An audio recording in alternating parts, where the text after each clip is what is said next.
Bago tayo mag-umpisa, baka pwede nyong i-like ang video na to. Malaking bagay ang like sa aming mga content creators. Maraming salamat po.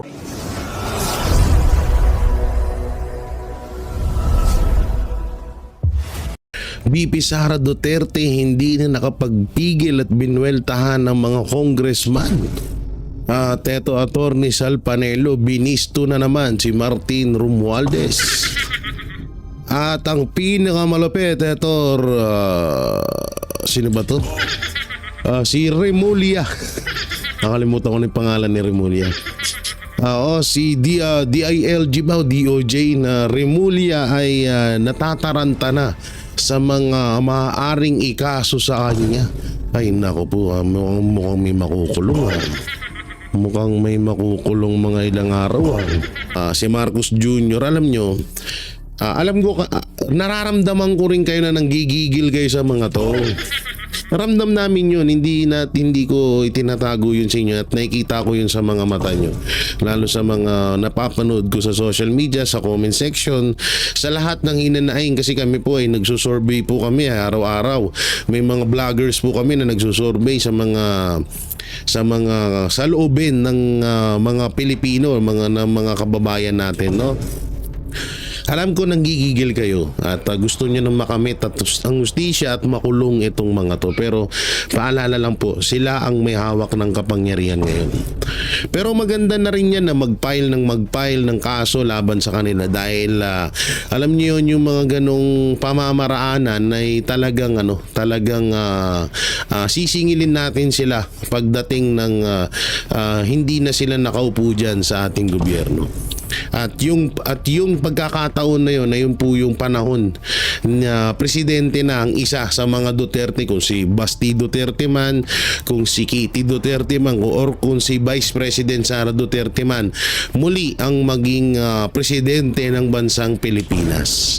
No, so doon natin sila sisingilin at lahat ng sakit, lahat ng inis na ginawa nitong mga to, ng mga hinayupak na to, yung mga 5 idiot na yan at yung 2 demonyong buhaya, sisingilin natin yan. Kaya chillax lang.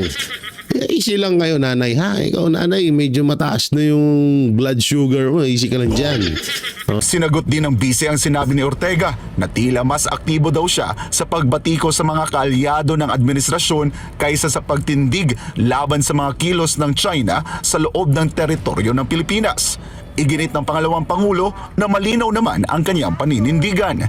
So, kay Ortega, hindi pa obvious nga naa ko diri sa Pilipinas nagapangampanya para sa mga kandidato para sa ato ang nasod.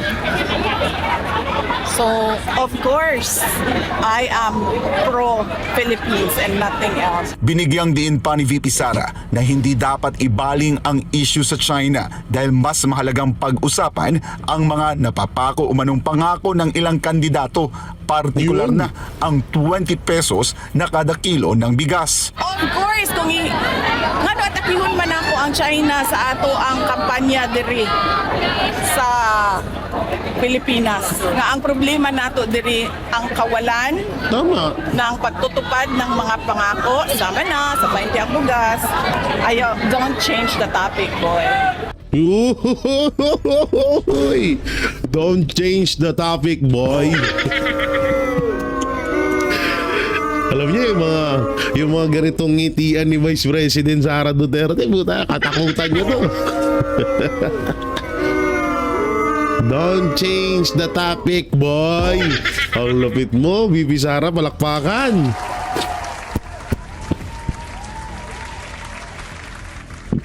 Wala kinalaban niyo yung mga Duterte. Kasalanan niyo yan.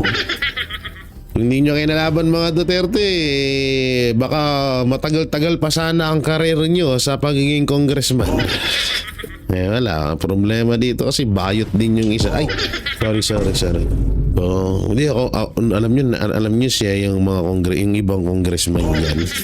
Napanaginipan ko din yan eh. Ito na naman tayo sa panaginip portion. Di, alam nyo yung ibang mga congressman dyan. Kasi ang pagkakakilala natin sa ibang mga congressman, mga babaero, no, mga maraming kabit, mga laging nasa mga high-end bar. Oo, so yun yung mga alam natin sa mga ibang congressman. Pero di nyo ba alam, sa panaginip ko, dumadami na daw ang mga bayot dyan na congressman. Dumadami na po ang mga bayot na congressman sa Pilipinas. Boom! Alright mga kababayan, magandang araw sa inyo. Kita nyo naman yung ating preview kay Tol J. Guevara. Napakalupit, no? Remulla, kinakabahan na. Alright. Kabado na siya sa mga kasong kaya kakaharapin niya. Lalong-lalo, matatalo pa sila, no? Papasok yung Duterte natin. Oy mga kababayan, ha? Bukas na po yung final countdown ng pagiging champion natin. Kaya yun kanina nag-live tayo, sana mapanood nyo. Nag-online voting tayo. Grabe, tambak, zero botong alliance. My goodness, kawawa si BBM. At dito rin mga kababayan, sa video mapapanood nyo. Okay? Reaction video muna tayo. Nako, sino ba tong sinasabi ni Tol J? Yung mga congressman, hindi ko alam kung totoo ba to o nananaginip lang si Tol J. Yung mga congressman daw na mga kababayan at dumadami ho mga bakla. Oo, ito ata ay yung mga nanunungkulan para mangurap, para panlalaki. Diyos ko, yari kayo sa puting ahas ni Tol J. At alam nyo mga kababayan, pupunta daw sila sa mga magagarang mga hotel. O, siba? Eh ba, hindi kami nagpapangalan, bato-bato sa langit, tamaan, bakla. Ngayon mga kababayan, yung mga congressman na yan, na mga pumirma sa impeachment ni BP Sara, wag nyo na pong iboboto yan, bukas na po yan. Mga mukhang pera yung mga yan. Wag nyo po silang pababalikin sa kanilang upuan. Wag, ilala nyo naman yan kung sino mga nagsipagpirmahan na yan Dapat hindi na po mananalo yan, saka kasabwat dyan ng mga korupsyon. Okay?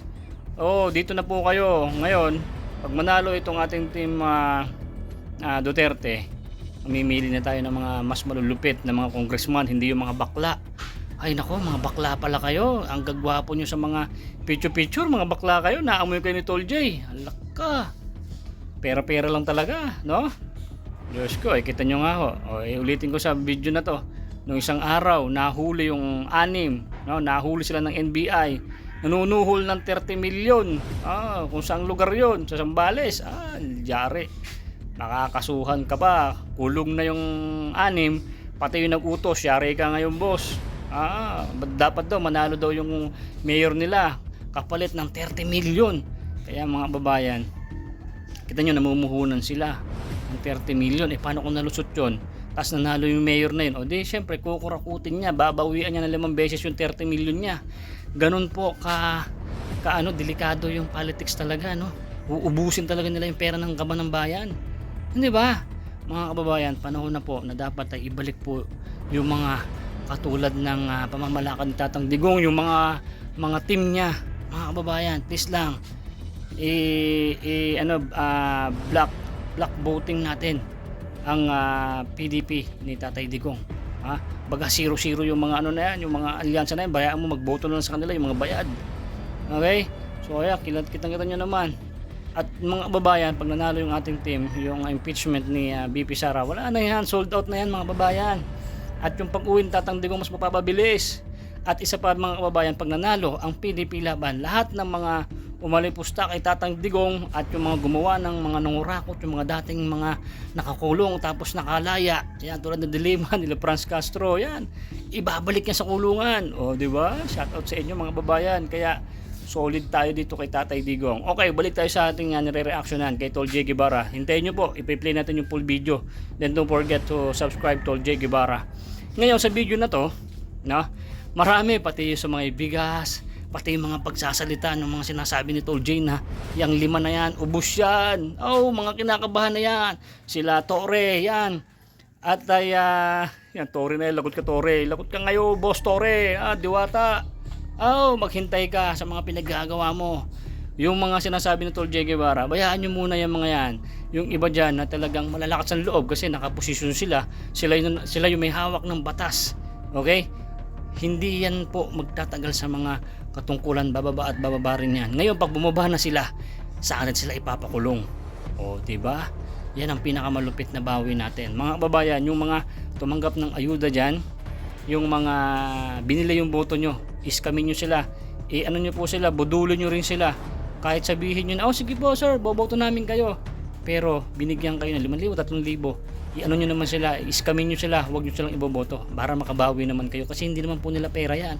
Hindi po galing sa bulsa nila yan, pera po ng taong bayan yan, yung mga pinagkukuha sa mga pondo ng gobyerno.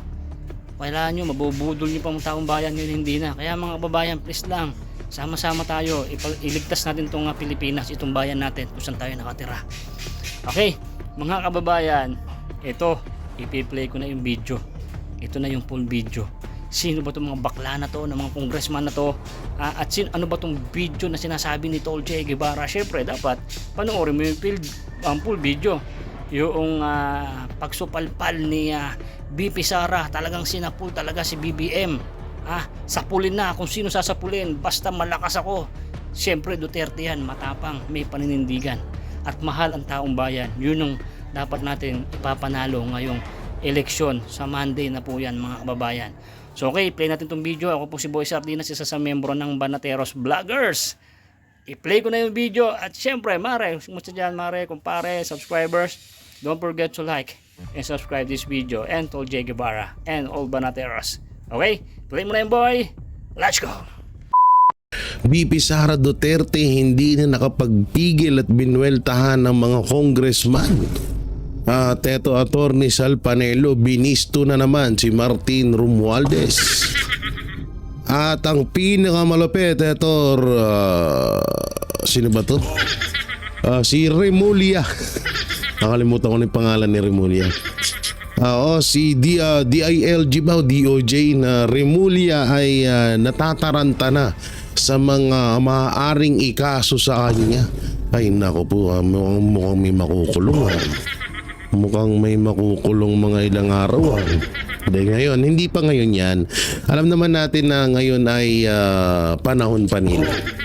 So malabo pa siguro. So ewan ko na lang depende na lang pag nilaglag ni Remulla si Marcos Jr. Pag sobrang pagod na sila sa kakaisip kung ano yung mga dapat nilang gawing mga dahilan sa lahat ng kasinungalingan nila na ginagawa sa ating gobyerno. So ayan yung mga pag-uusapan natin at syempre yung update na rin po kay Pangulong Rodrigo Roa Duterte na di umano ay eto nga po daw ay medyo pumayat. So bakit nga ba pumayat? Ito po yung natin papanoorin at update na rin po sa lahat na nagmamahal kay Pangulong Rodrigo Roa Duterte. So unahin natin muna ito pala speaking of Rodrigo Roa Duterte. May isang tangang babae na isinisisi na naman kay Pangulong Duterte yung nangyaring insidente sa NAIA. Anak ng dating ka naman, Auntie Claire. Hindi, alam niyo ako, hindi po ako minsan hindi ako namitik or na pumatol sa babae. Pero medyo kikilitiin natin ng konti si Auntie Claire. Kasi nga sinisisi po ni Auntie Claire yung nangyari pong insidente sa NAIA. Kasi nga daw yun po daw ay kagagawan pa ni Pangulong Duterte. Kesyo yung mga barrier daw doon ay nung mga panahon pa daw ni Pangulong Duterte yun. Alam nyo, ang dapat masisihin doon NAIA, hindi si Pangulong Duterte. Binigyan nila ng pondong NAIA para pagandahin at ayusin yung kanilang safety doon. Tapos ngayon sasabihin nyo kesyo dapat ang sisihin doon si Pangulong Duterte. Alam nyo, wala na talaga kayong ibang maisip na pwedeng sisihin sa mga lahat ng ginagawa nyo kundi ang mga Duterte na lang talaga. Anak ng teteng, ano ba naman hindi ko talaga mapagtanto kung paano naging attorney to si Auntie Claire. Hindi ito sorry pero wala talaga ako nakikitang bahid na attorney pala siya. Libre mo lahat na lang ng mga naisisisi mo kay Pangulong Duterte. Ano ba namang merong utak ang merong kang Yudi Punggol ka? By the way, wow English. O nga pala, may magaganap po na rally dyan sa Liwasan Bonifacio. Pumunta po tayo dyan mamaya. No, punta tayo dyan mamaya. Kita-kits po tayo dahil hindi naman po ako pupunta. Dahil kami po ay may mga dapat pang gawin. Akala mo talaga pupunta eh. Pero yun, tayo ay ako sa may mga kapwa ko dyan, mga kababayan na medyo may bakanting oras po kayo na natitira, punta na ho kayo doon at para magkaisa sa gagawing rally dyan sa Liwasan Bonifacio. Samantalang ito na nga yung latest update kay Pangulong Rodrigo Roa Duterte. So ito po, panoorin po natin si Congressman Pulong Duterte. Ito nga, ito pa pala, isa pa pala to. Tangin ng katangahan talaga nito ni Claire. Kaya ka natatawag na basura. Kasi meron pong interview kay Attorney Claire, kay Yusik Clear Casto. At pala palitan na natin apelido ni na Castro. Casto. So, bakit daw isinisisi kay Pangulong Marcos yung nangyari daw insidente kay Kong Pulong Duterte? Doon daw sa lalaking muntik ng saksakin ni Pulong Duterte. Alam mo, Auntie Claire, wala pong nagsasabing isinisisi dahil yung pagkakataon na ho yun, matagal na ho yun nangyari. At nakausap na po at naging maayos na po yung problema nyo. Ginagawan nyo lang talaga ng issue si Congressman Pulong Duterte para makahalal yung mga bataan ni Marcos Jr. dyan sa Davao. Tigil-tigilan nyo kami ng hinayupakan nyo, ha? Magtutulog kang hinayupak ka. Masyado nang nalulusaw yung utak mo. So ito po, panoorin po natin latest update kay Pangulong Duterte. Pasok. Okay man siya. Medyo namayat gamay mo itong ambagan ng taon. Magyapon, normal massage. Kaya ito kapatid, siya likod na karon, likod. O gusto niya ipabot sa mga Pilipino na don't worry daw about him because he was born to sacrifice. So sa mula pa daw sa umpisa, para sa taong bayan yung sakripisyo. Sir, hindi pa kumakain si dating Pangulo, sir? Gakaon siya pero karon medyo namayat. Kita na ko namayat. Ito akong isultihan na taong daghan. Sir, kumusta yung medical, sir? Kompleto yung Okay tambal? naman siya. Healthy siya. Okay siya. Pero namayat lang. Kaya murag niinay. Stress siguro, sir. Dito na muna siya. Bisag ako siguro na ako diya sulod. Gusto ko laki. 55 days na po ba ya, ha? It's too much. Wala pa pa. Wala. Sir, ano sa imong message para sa mga kababayan nato na nagsuporta sa imo actually? Sa currently, sir, ang PDP laban na sila'y gibuhat na murag political gathering.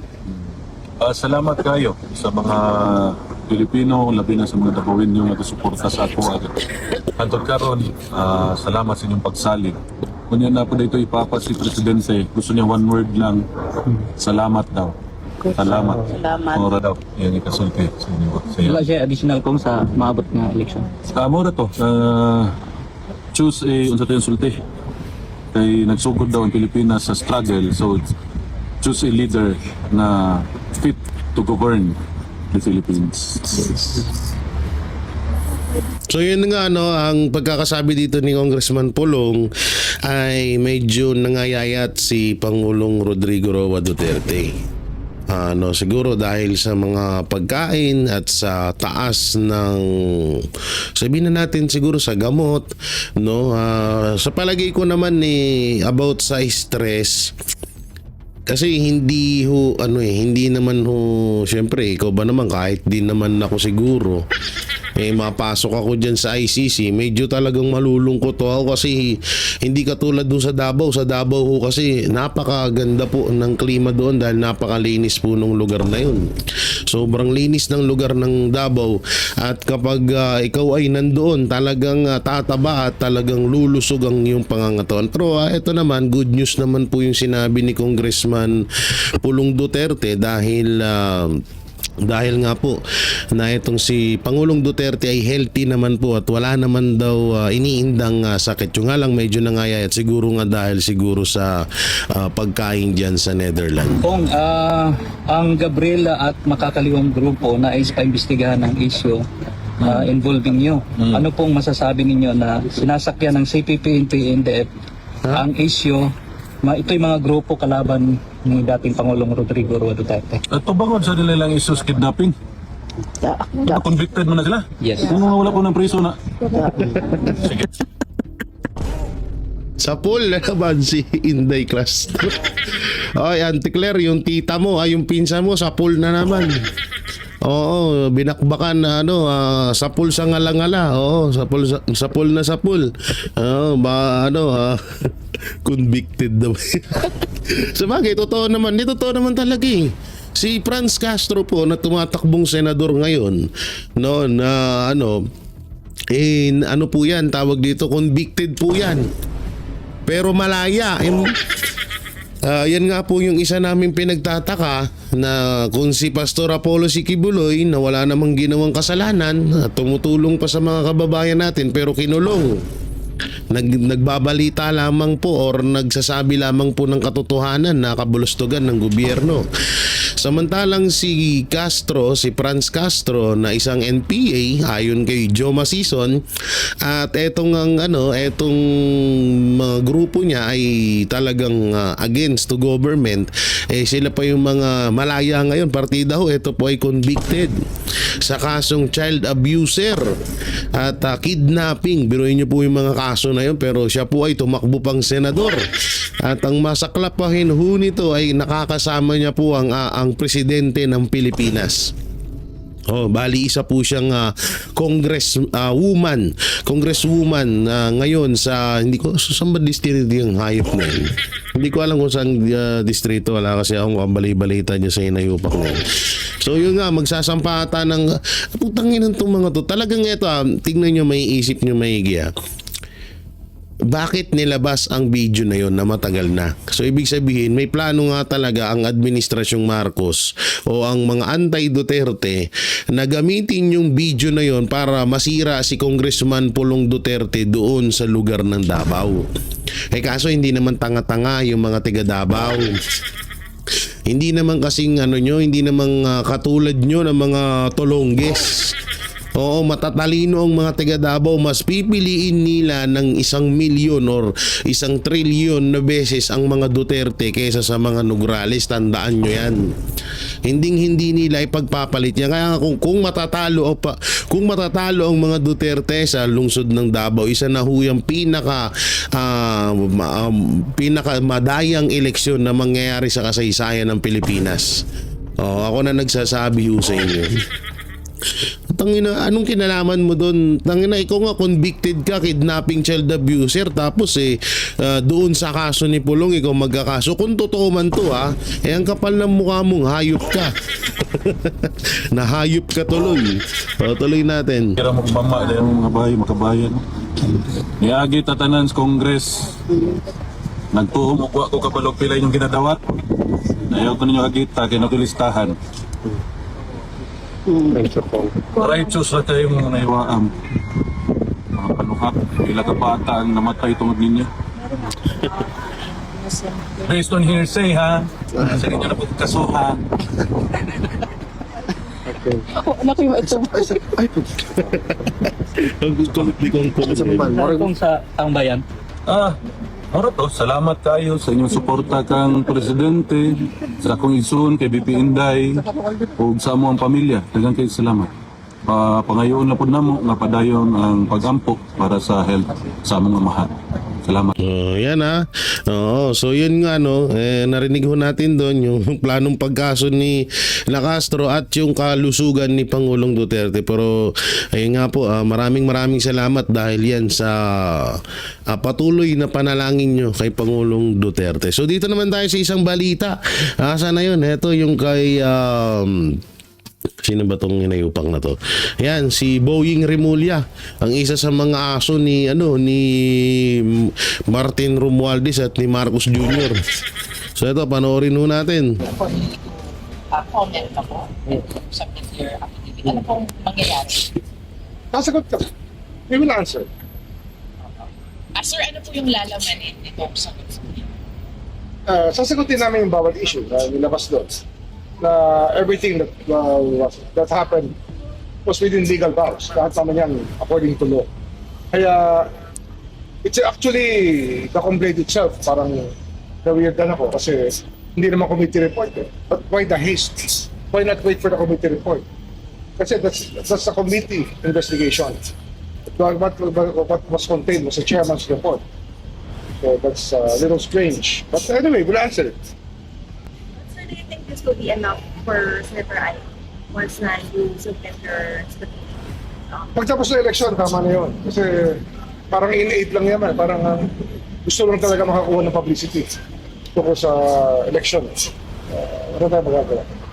Sir, yung kay Pulong po, meron din daw pong complaint na pinanap po sa parang Big threats.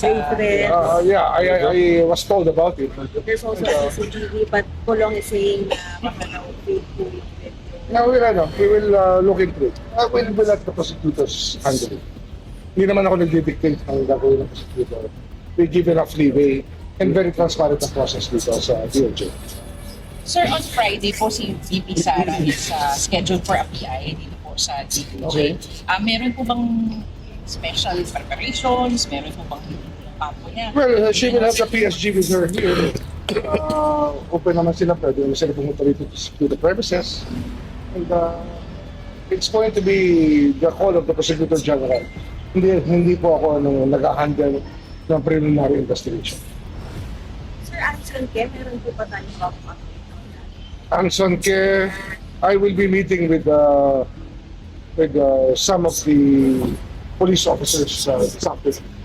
Nakakausapin. Tatanong ko na rin. Possible pa ba, sir, na maibalik yung ransom money? Kasi may ilang conversation na Yan ang sinasabi ko sa police. Dapat hanapin nila yung ransom money at ibalik sa pamilya. That's very basic sa kidnapping cases.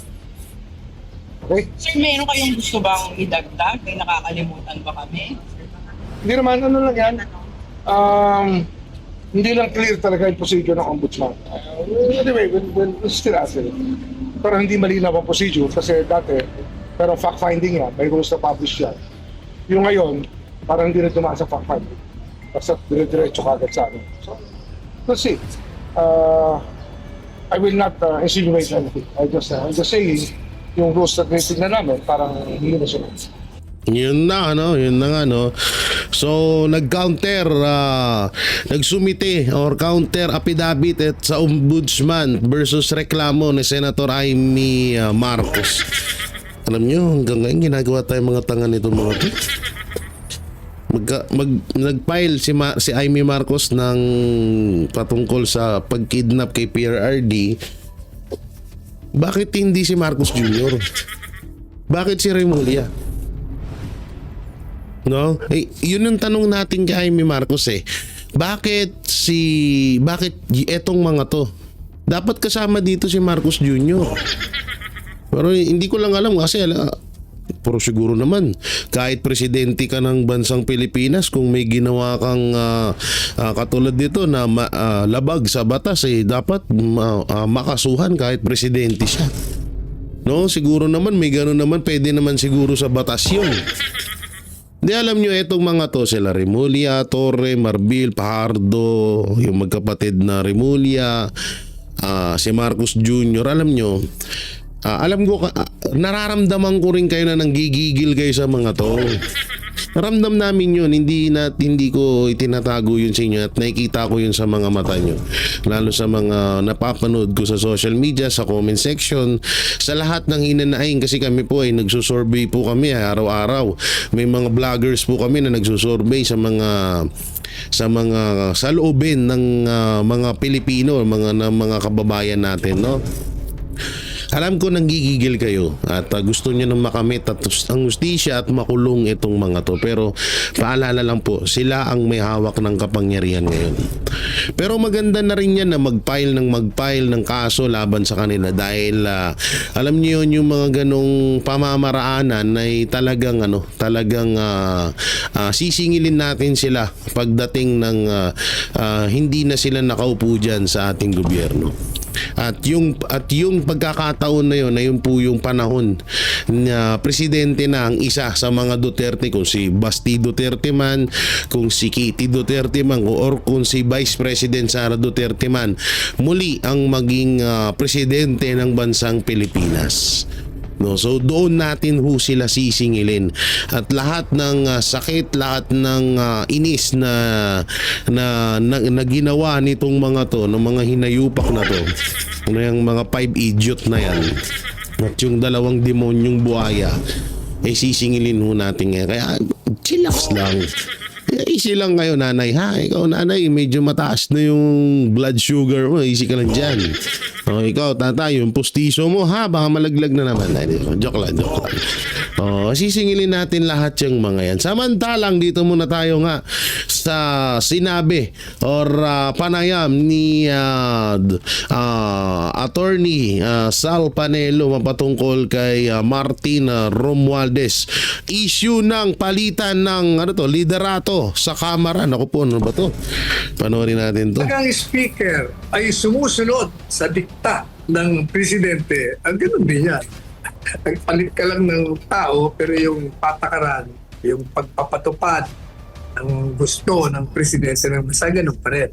Ang speaker, hindi magiging speaker kung hindi yan tao ng presidente. Hindi, walang lalabas na speaker dyan kung hindi yan kasama, aliado at susunod sa mga kagustuhan ng presidente. Sa panahon lamang ni Presidente Duterte, ang hindi nakialam ang presidente ng bansa, binago niya, sinira niya yung kalakaran na yan. Hindi siya nakialam. Samantala, attorney, may mga lumalabas na umano'y dokumento na pagpapalit ng liderato sa House of Representatives kamakailan lang, attorney. Pero itinanggi ng Office of the Executive Secretary ang pagiging totoo ng isang internal document tungkol sa umano'y pagpapalit ng liderato sa Kamara. Ano po masasabi niyo dito, attorney? Well, alam po niyo, regardless kahit sino speaker dyan, pag ang speaker ay sumusunod sa dikta ng presidente, ang ganun din yan. Nagpalit ka lang ng tao, pero yung patakaran, yung pagpapatupad ng gusto ng presidente ng bansa, ganun pa rin. Kung magpapalit ka, kailangan yung hindi sumusunod sa kagustuhan, sa utos. Sa ngayon, kalakaran talaga dito sa ating bansa, ang speaker, hindi magiging speaker kung hindi yan tao ng presidente. Hindi, walang lalabas na speaker dyan kung hindi yan kasama, aliado at susunod sa mga kagustuhan ng presidente. So ibig sabihin kung totoo man na umalis na or bumitaw or nagbitiw or magpapalit ng speaker diyan sa Kamara, useless pa rin pala kung susunod pa rin pala kay Pangulong Marcos at kay Martin Romualdez. So parang si ano pala to, parang kay Saldico. Umalis si Saldico, pinalit si Kimbo. Pero ganun pa rin ang nangyayari, di ba? So ganun ang kalakaran dito ngayon. So ngayon si Martin Romualdez naman, ang ginawa naman ni Martin Romualdez, eto nga, parang di umalis siya at magpapalit ng panibagong House Speaker. Tapos ang ipapalit, kaalyado din nila, di wala din yan. Talagang mga inayupak na to. Alam nyo ito kaya hindi ito manalo-nalo bilang presidente or mas mataas pa. Di mo, ang tagal-tagal na. Martin Romualdez, ewan ko kung tumakbo bang senator to, pero ang pagkakalam ko talagang laging bagsak to noon pa. Eh, sa totoo nga lang, kung hindi lang nilaglag ng COMELEC yung kalaban nito dyan sa Tacloban, eh baka matalo na nga ito.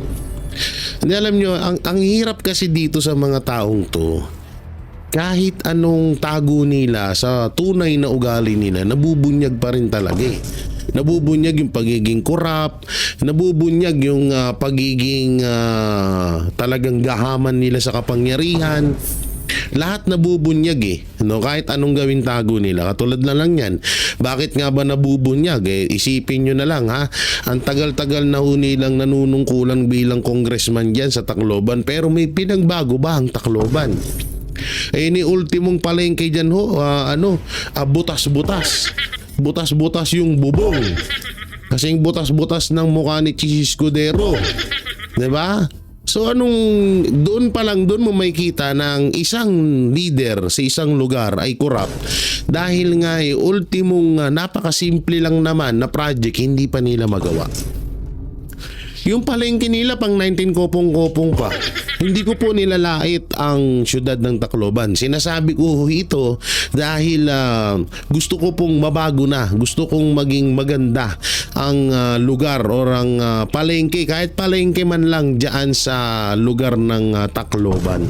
Lugar ng Leyte kung saan yung nasasakupan nitong mga Romualdez. Pero inyo, diba, napanood nyo yung video na yung palengke may bubong tapos yung nasa baba may mga trapal nakapayong yung mga namimili. So nakita, punta nga kayo ng Davao, eto na lang, punta kayo ng Taguig. Palengke namin ang ganda. Yung palengke ang linis, tapos sa taas cover court, cool court, ha, hindi bato kundi sa kahoy na ang tawag dun sa sa parang pang PBA po or tabla kung tawagin ng court dito. Ganun dapat, 'di ba? Ngayon, paano mo masabi na hindi ka corrupt kung yung napakasimple na project hindi mo magawa ng paraan? Kaya hindi kayo manalo-nalo. Yun yung pinagkaiba nila sa Duterte. Katulad yan, yung mga Duterte, bakit minahal ng taong bayan na kahit sa lungsod ng Davao lang talaga sila nakilala? Dahil ang ganda ng pamamalakad ho nila doon. Ang ganda ng sistema doon sa Davao. Eh kung ganun, si Martin Romualdez, eh baka talagang may chance siya na manalo rin bilang presidente ng Pilipinas. Sa panahon lamang ni Presidente Duterte, ang hindi nakialam ang presidente ng bansa, binago niya, sinira niya yung kalakaran na yan. Hindi siya nakialam. Nung siya ay hiningan ng pag-ayos dun sa mga naglalaban, natatanda mo yung Franco, 3 ang gustong kumandidatong speaker. Yes. Si Cayetano, sino pa yung isa? Si Velasco at si Romualdez. Magkakampiyan pero hindi sila magkaisa. So ang ginawa nila, pumunta sila kay Presidente. Hindi si Presidente nakialam nakiusap sila, sir. Pwede po ba ayusin nyo kami? Hindi kami nagkakasundo rito. Sige, hindi sabi naman ng Presidente, since kayo naman lumapit sa akin, hindi naman ako nakikialam dyan. Bakit di nyo lang pagkatian, power sharing na lang kayo? Kaya nagkasundo si Velasco, si Cayetano, na-itsapwera si Martin Romualdez. Kaya ngayon kumagat si Martin Romualdez sa speaker. Kaya sunod sila sa kanya lahat. Yan ang nangyari. Pero kahit napalitan mo ngayon si Martin, kahit sinong pumalit dyan, maliban lang kung ipalit mo dyan, hindi naman mangyari ang isang oposisyon o kaya yung sa kaliwa, palaging sunod-sunuran yan sa presidente. Kung hindi yan mananatiling nakaupo dyan. So ibig sabihin pala noon pala etong si Martin Romualdez naitsapwera din. Naitsapwera talaga pala noon. Dahil dito sa dahil sa pagiging congressman. Naitsapwera yun din pala yung si Raul. Pasensya na kayo, sinisipon tayo. Ito na po yung video ni Vice President Sara Duterte. Ito yung banat niya dito sa mga ulupong na mga congressman, no? Ito yan, sila Adyong, si Ortega, isa to sa mga tas ngayon. Banat, ito ang hirap dito sa mga to, no? Banat ng banat kayo sa mga Duterte, tas pag binanatan namin kayo, nag-iiyakan kayo, mga hinayupak kayo. Ito, panoorin natin. Walang karapatang magsalita tungkol sa dignidad at disente. Yan ang matinding banat ni Vice President Sara Duterte kina Representative Zia Alonto Adjong at Deputy Majority Leader Paulo Ortega na tinawag niya ring produkto ng warlordism. Si Jason Rubrico magbabalita. Hindi pinalampas ni Vice President Sara Duterte ang panawagan ni Lanao del Sur Representative Zia Alonto Adyong na itigil na niya ang umano'y shame campaign at ibalik ang disente, marangal at makataong diskurso sa politika. Ayon kay VP Sara, walang karapatan si Adyong na magsalita tungkol sa dignidad, pagiging disente at pagkakaroon ng magandang asal dahil... Wait lang. Tangina, ano yan? Kayo lang pwedeng magsalita ng ganyan? Pero yung Vice President yung Vice President, yung ibang tao bawal magsalita. Kayo una-una, kayo panay press con kayo laban sa mga Duterte, laban kay Vice President Sara Duterte, na kayo ganito, kayo ganyan. Tapos nung si Vice President Sara Duterte habang nangangampanya, may mga inilalahad siyang baho ng mga congressman sa mga lugar-lugar. Ngayon, sisitahin nyo na itigil na? Natatakot ang mga yudipunggol. Natatakot ang mga putang ina. Natatakot ang mga hayop. Takot kayo, no? Oo, kasi tangina mo, hindi talaga kayo mananalo sa mga distrito nyo. Kaya...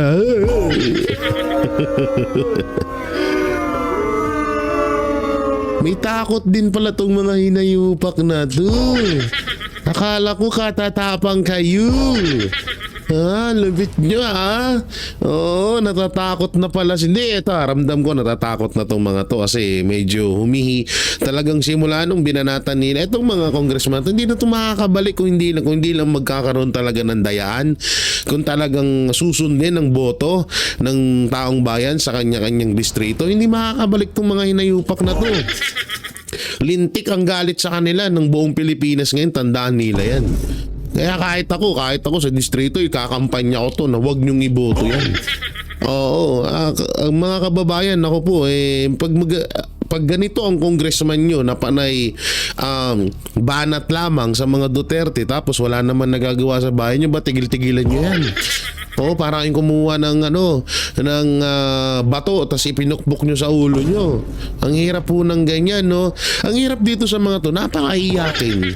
Tangina ko, nung kayo yung banat ng banat, okay lang sa inyo. Tapos nung kayo na yung binalikan, nagagalit kayo? Aban ako. Natatanggal tuloy yung bitonis sa damit ko. Ganda-ganda ng damit ko ngayon, disinti. Oo, hindi, eto gawin nyo. Kung ayaw nyong balikan kayo ni Vice President, tsaka eto, totoo yun. Totoo yung sinabi ni Vice President Sara Duterte na anong pakialam mo? Anong pakialam nyo kung ano man yung gawin niya? Anong ibalik yung dating yung mapayapang ulul?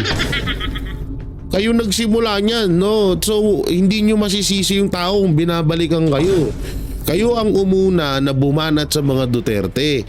Kayo yung unang nangyurak sa pangalan ng mga Duterte. Kayo yung unang bumalahura sa mga Duterte. Tapos ngayon na binabalikan kayo, nag-iiyakan kayo. Pakyo!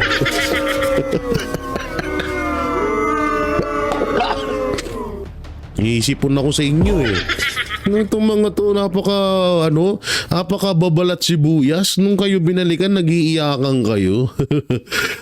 Kulit mo, Uy, Bakit nawala? Ay, ito pala. Indisente at pagkakaroon ng magandang asal dahil ayon sa kanya, ang mambabatas ay produkto ng warlordism sa Mindanao. Si Adjong Manggod, produkto manggod niya siya sa warlordism nato diri sa Mindanao. So I don't think he is the proper person to talk Patay. about decency, dignity, and civility.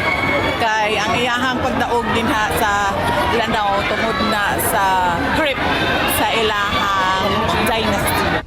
Ang tinutukoy ni VP Sara na warlordism ay isang sistemang pamumuno kung saan hawak ng ilang makapangyarihang angkan ang kontrol sa politika gamit ang impluensya, armas at dominasyon sa seguridad sa lokal na pamahalaan. Hindi rin nakaligtas sa patutsada ni VP Sara si House Deputy Majority Leader Paulo Ortega matapos nitong questionin ang umano'y pananahimik ng Vice Presidente sa gitna ng mga illegal na aktibidad ng China sa Sandy Cay na bahagi ng West Philippine Sea. Kani si Kuan, isa po ni si Ortega, mura po ni siya og si Adyong. Produkto sa warlord. Si Ortega, maupod na siya si Adyong.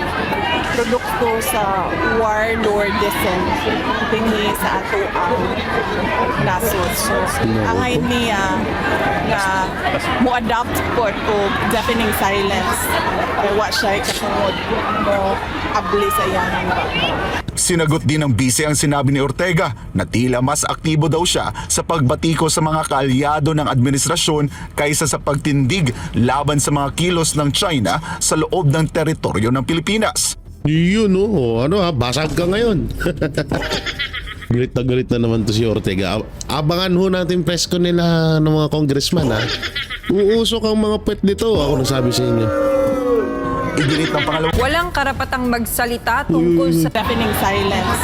Kaya wa siya katungod mo abli sa iyang Sinagot din ng bise ang sinabi ni Ortega na tila mas aktibo daw siya sa pagbatiko sa mga kaalyado ng administrasyon kaysa sa pagtindig laban sa mga kilos ng China sa loob ng teritoryo ng Pilipinas.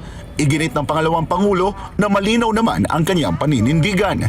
So,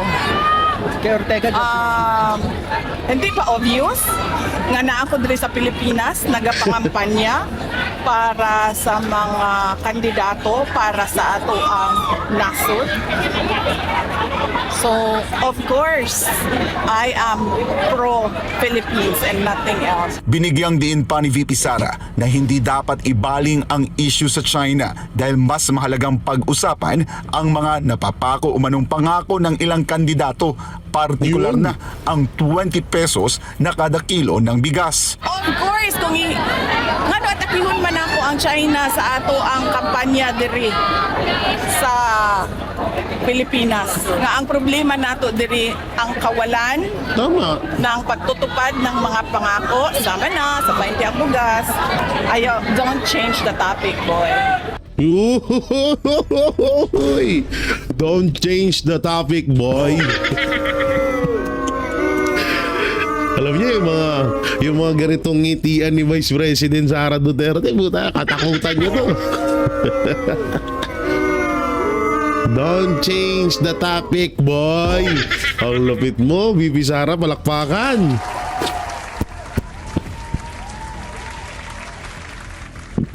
Wala, kinalaban niyo yung mga Duterte. Kasalanan niyo yan. Kung hindi nyo kinalaban mga Duterte, baka matagal-tagal pa sana ang karir nyo sa pagiging congressman. Wala, problema dito kasi bayot din yung isa. Ay, sorry. Hindi ako, alam nyo siya yung mga yung ibang congressman yan. Napanaginipan ko din yan eh. Ito na naman tayo sa panaginip portion.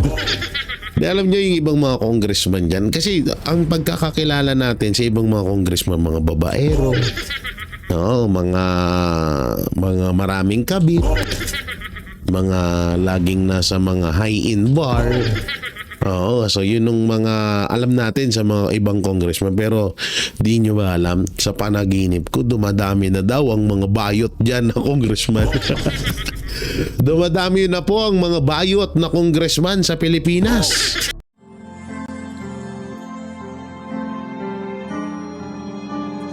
melody ng song. Ang bayan ko'y pinagpala pagkat sa amin binigay ang isang biyaya na mag-aahon sa hirap at dilim ng kahapon at sa bawat Pilipino'y magtatanggol sa bayan ko dating laganap pang-api at tusa sa aming mga mahihirap ngunit ikaw ay dumating sagot sa aming mga dalangin muli kaming babangon mabuhay ka Tatay Digong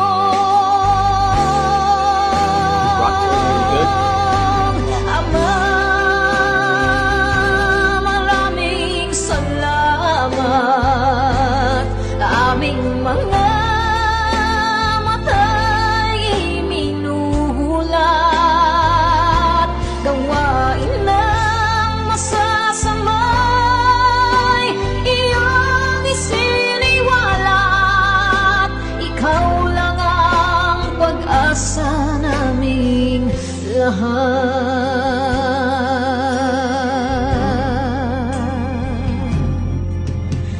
Very Bayan ko Pinamatay niya ako kung iyak ako. Pilipinas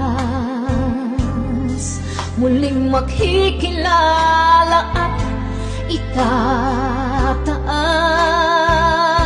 katahimik ay maghahari sa ating puso'y mamamayani mga ngiti sa labi di mapapawi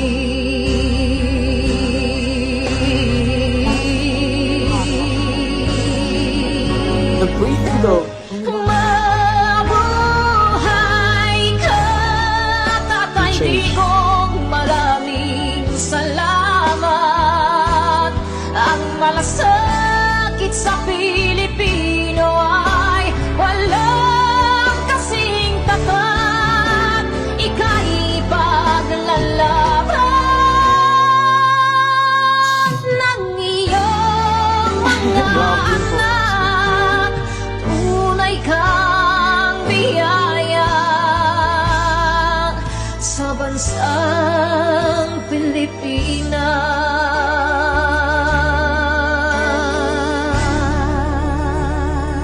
Haba. Nay, ito na yung bayad ko sa isa ano. O, kunin mo yung isa. Isa muna. Iyan oh. Tapos isa pa, 'di ba? 4 dapat na sardinas eh. Oh. Oh, yan. 3 na. Pang-4 na sardinas. Okay na.